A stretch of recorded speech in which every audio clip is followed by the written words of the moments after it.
Motivation Urdu channel की तरफ से मैं हूं Mubashar Hasan. Law of attraction में एक्शन का क्या रोल है, इस पे कंट्रोवर्सी है।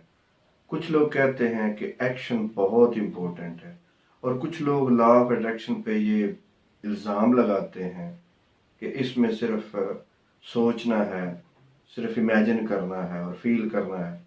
तो ऐसे कोई चीज़ नहीं होती। तो लॉ ऑफ अट्रैक्शन में एक्शन है, लेकिन किस किस्म का एक्शन है वो क्लियर हो जाए। एक एक्शन होता है मोटिवेटेड एक्शन, जो आप किसी मोटिवेशन पे एक्शन लेते हैं। फॉर एग्जांपल, आपको स्टेज पे जाके परफॉर्म करना है, तो आपके अंदर जो डर है, जो खौफ है, उसकी वजह से आप स्टेज पे जाना नहीं चाह रहे।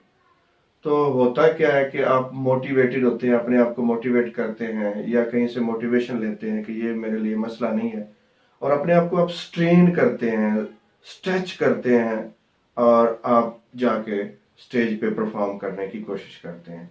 ये तो हो गया action with motivation. Law of attraction में इस तरह का कोई एक्शन नहीं है जिसमें स्ट्रेन हो। लॉ ऑफ अट्रैक्शन है जॉयफुल रहने का नाम।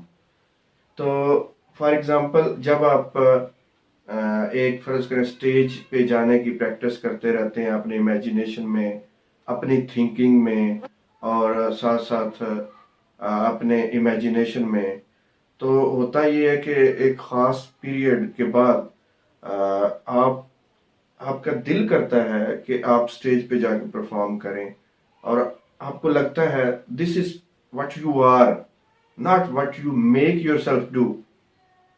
आपको अपने आप को वो करवाना नहीं पड़ता कि मैंने ये एक्शन करना है। स्ट्रेन और stress is not involved in this process. तो ये मोटिवेशन का एक्शन नहीं है, ये इंस्पायर्ड एक्शन है। इंस्पायर्ड एक्शन वो होता है जिस एक्शन में आप समझते हैं this is what you are, कि आप ये हैं, आप में कमी नहीं है। आप फील करते हैं कि this is my right and I have the ability to do it, और आप उस जॉय और उस लुत्फ के साथ, उस फीलिंग के साथ स्टेज पे जाते हैं जो आपको इमेजिनेशन में, अपने जब आप प्रैक्टिस कर रहे होते हैं, जो उस वक्त की फीलिंग होती है वो आपको फीलिंग उस वक्त भी फील हो रही होती हैं। इसको इंस्पायर्ड एक्शन कहते हैं, मोटिवेशन वाला एक्शन नहीं है। इस एक्शन में आपको मजा आता है, जॉय मिलता है और खुशी होती है। Thank you for watching this video.